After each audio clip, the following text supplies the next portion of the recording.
7 years ago, Ethan was a reserved college student, absorbed in his studies and content with his own company. He wasn't the type to draw attention, easily blending into the busy atmosphere of the university campus. With his head always in a book, his presence often went unnoticed by those around him. However, despite his quiet and introverted nature, Ethan possessed a sharp mind and a kind heart, qualities that most people overlooked, until one fateful autumn afternoon, when his life took an unexpected turn. The air was crisp, and the paths of the campus were strewn with golden leaves. Ethan sat in a quiet corner of the campus library, preparing for an upcoming exam, when she entered his life like a breath of fresh air. Her name was Ivy, a striking vision with long flowing hair and a smile that could brighten even the cloudiest day. She moved effortlessly between the bookshelves, her grace magnetic. Ivy wasn't just any girl, she was an art student, deeply passionate about painting, and full of life and color. When their eyes met for the first time, there was an awkward yet undeniable spark. Ethan, unsure how to react, offered a shy smile, which Ivy warmly returned. That brief moment marked the beginning of something that would change Ethan's life in ways he could never have imagined. Their relationship blossomed quickly.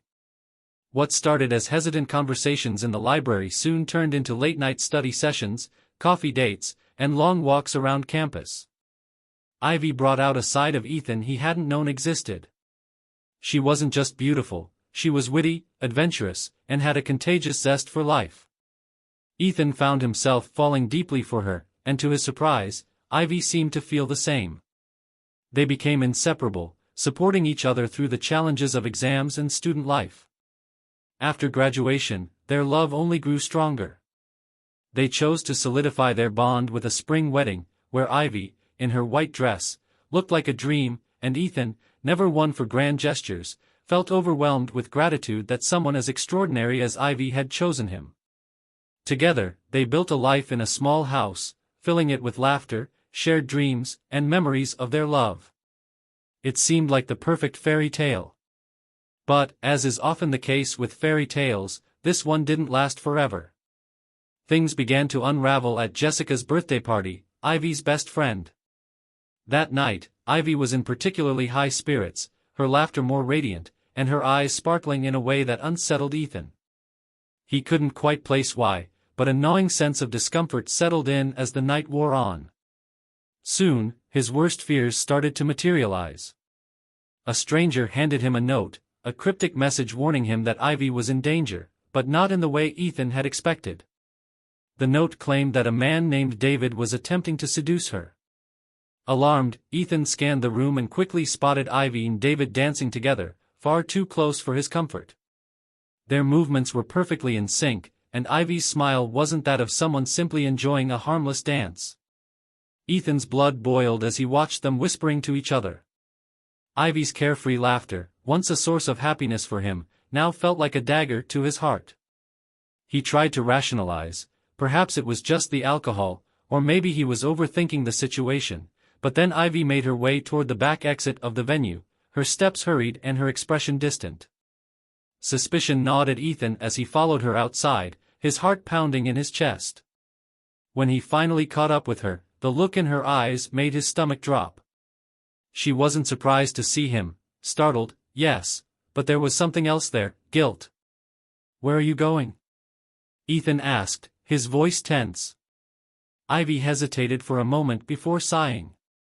"I just need some air." "I'll be back soon," she said, but Ethan didn't believe her. He pressed her further, and after a moment of silence, she finally admitted the truth. She wasn't just going for a walk, she was heading to David's house.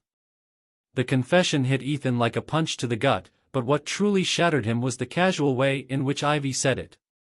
"It's not what you think, Ethan," she explained, her voice soft but firm. "It's just one night. I need this. It doesn't mean anything." Ethan's voice shook with disbelief as he echoed her words. "One night? You think one night with another man won't destroy everything we have?" Ivy looked away, her hands trembling slightly. "David makes me feel alive in a way I haven't in years. I just need to know what that's like again. After tonight, everything will go back to normal." Her words sliced through Ethan like a knife. "So, I'm not enough for you anymore?" he asked, pain and anger lacing his voice. "All these years, everything we've built, means nothing to you?" Tears filled Ivy's eyes, but she stood her ground. "It's not about you, Ethan. I just need this for me. One night, and we can move past it." Ethan stared at her, the woman he had loved for so long, and realized that she was willing to throw everything away for a fleeting thrill.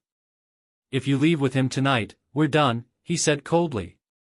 For a moment, Ivy hesitated, her hand hovering over the door handle. Then, with a final glance back, she opened the door and walked out. In that moment, something inside Ethan snapped. His love for Ivy died that night, and in its place, a dark seed of revenge began to grow. Ivy had told him that one man wasn't enough for her, that she needed to experience more. Now, Ethan was determined to make sure she regretted that decision for the rest of her life.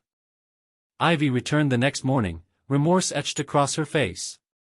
She apologized, begged for his forgiveness, and swore that her night with David had meant nothing. But Ethan wasn't interested in apologies. He was already plotting his revenge. He started slow, methodically dismantling her life. The first step was financial. He quietly drained their joint accounts, transferring the money into secret accounts Ivy couldn't access. Then, he began sowing seeds of doubt within their social circle. He spread rumors about Ivy's infidelity, about how no man could ever satisfy her. Friends who once adored her began to distance themselves, unsure of what to believe. But Ethan's cruelty didn't end there. Ivy's career was her pride and joy, so he set out to destroy it. A few anonymous tips to her superiors, a handful of calls to her clients, and soon Ivy's flawless professional reputation began to crumble. She was passed over for promotions, her once stellar record tarnished by whispers of scandal. Each time Ivy tried to reach out to Ethan, desperate to repair the damage, he remained distant, cold. She didn't fully understand what was happening, but she could feel her life unraveling, and Ethan took grim satisfaction in watching her suffer, knowing that each piece of her world that fell apart was his doing. One evening, Ivy came home, her eyes hollow, her voice barely a whisper. "Ethan, please. I don't understand why this is happening. I've apologized. I've begged. Why won't you forgive me?" Ethan looked at her, his expression unreadable. "You told me one night wouldn't destroy us," he said, his voice icy. "But it did. And now you're paying for it." Tears streamed down Ivy's face as the full weight of his words sank in.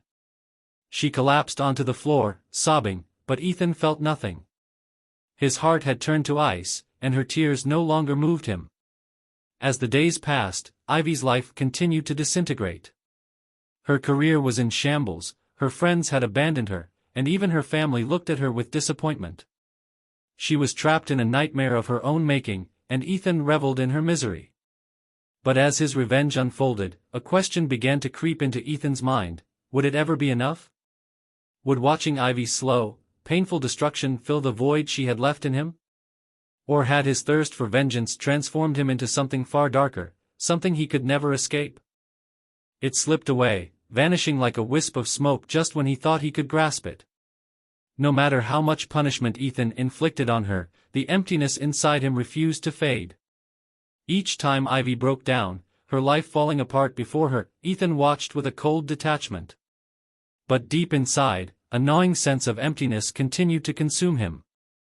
Ivy, once the vibrant, carefree woman he had loved, was now just a shadow of her former self. She moved through life in a daze, burdened by the consequences of her betrayal. The art world that had once celebrated her talent had turned its back on her, and every glance from a former friend or colleague was now filled with suspicion and judgment. They all knew the story, the one Ethan had crafted with careful whispers and rumors, painting Ivy as the woman who could never be satisfied with just one man. He had turned her into a cautionary tale.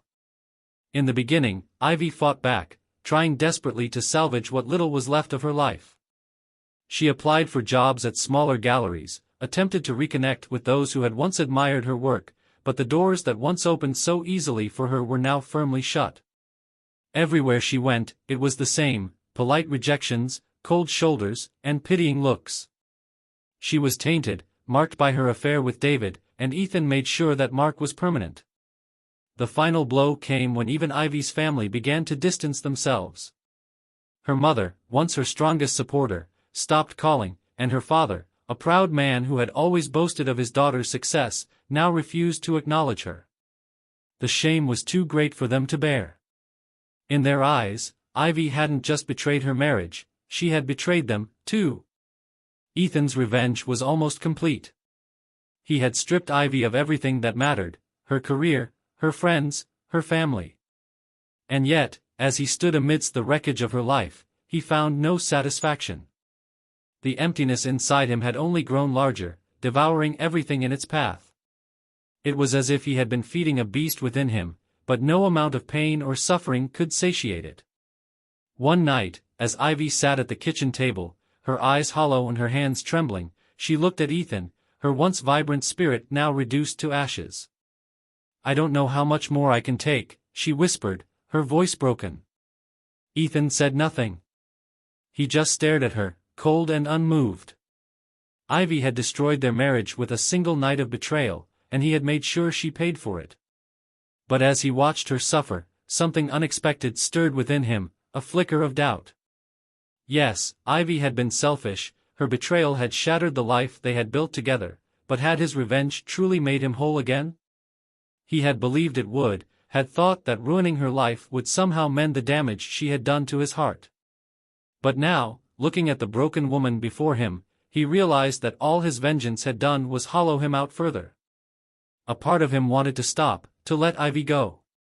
But another part, the darker part that had fueled his actions for so long, whispered to him, "She deserves this. She ruined everything. Don't stop until she has nothing left."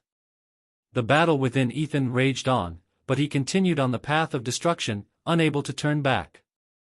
In the weeks that followed, Ivy's mental state deteriorated further. She stopped painting, stopped going out, stopped trying to rebuild her shattered life. Most days, she lay in bed, staring blankly at the ceiling, her once passionate eyes now dull and lifeless. One evening, Ethan came home to find her packing a suitcase. "What are you doing?" he asked, his voice sharp. "I'm leaving," she replied, not even looking up from her task. "I can't stay here anymore. I can't live like this." A surge of anger rose within Ethan. How dare she try to escape after everything she had done? He had taken so much from her, yet she still thought she could leave on her own terms. But as he opened his mouth to lash out, something stopped him. For the first time, he saw Ivy not as the woman who had betrayed him, but as someone who was utterly defeated. She was broken, yes, but so was he. "You think leaving will fix anything?" he asked, his voice lower now, almost weary. "It's not about fixing anything," Ivy replied, finally meeting his gaze. "It's about survival. You've taken everything from me, Ethan. There's nothing left here." Her words hit him harder than he expected. He had won. He had reduced her to nothing, and now she was leaving forever. But the victory felt hollow. What was left for him when she was gone? All the hate, all the revenge, what had it really accomplished? He realized, then, that Ivy wasn't the only one destroyed by her betrayal. In seeking revenge, he had destroyed himself, too. "I loved you," Ethan said quietly, the words slipping out before he could stop them. "I know," Ivy whispered, tears filling her eyes. "And I loved you, too, Ethan. But we're not those people anymore. We're just what's left." She turned back to her suitcase, zipping it up with a finality that made Ethan's chest tighten. He wanted to stop her, to beg her to stay, but he knew it would be futile. There was nothing left between them. The love they had shared was buried beneath layers of betrayal, anger, and revenge. Ivy left that night, and for the first time since her affair, Ethan felt the full weight of his actions. He had spent months crafting the perfect revenge, but in doing so, he had lost himself. Ivy had betrayed him, yes, but he had become someone unrecognizable, a man consumed by vengeance, incapable of forgiveness, and devoid of compassion. In the days that followed, the house was eerily quiet. The laughter and arguments that had once filled its walls were replaced by a hollow silence, echoing the emptiness inside Ethan. He no longer had anyone to direct his anger towards, no one to punish. And in the absence of Ivy's presence, he was left adrift in a sea of regret. One evening, Ethan found himself staring at a photograph of them from happier times. It had been taken on their honeymoon, both of them beaming, filled with hope for the future. He barely recognized the people in the picture. They had been so full of life, so certain that their love could overcome anything. But love hadn't been enough. They had both failed each other in different ways, and now they were paying the price. As Ethan gazed at the photograph, he realized something. Revenge hadn't healed him. It had only deepened the wound. He had thought that by making Ivy suffer, he could erase the pain she had caused, but all he had done was spread that pain further.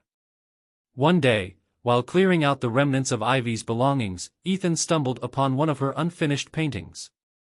It was a portrait of him, half completed, the colors vivid and alive. It depicted a version of him he no longer recognized, a man who had once been capable of love and forgiveness, a man who had believed in second chances. He stood there for a long time, staring at the painting, and for the first time in months, tears welled up in his eyes. He hadn't just lost Ivy, he had lost himself. In the end, Ethan knew there was no going back. Ivy was gone, and with her, any chance of repairing what they had once shared. But as he looked at the painting, he realized that perhaps, just maybe, he could find a way to heal. He carefully placed the painting in the corner of the room and made a silent vow to let go of the anger that had consumed him for so long. The damage was done, and the past couldn't be fixed. But perhaps he could still find some semblance of peace in the future. Ethan sat in the quiet house, the weight of his actions heavy on his heart. He had taken his revenge, but it hadn't brought the closure he had sought. Ivy had moved on, and now it was time for him to do the same.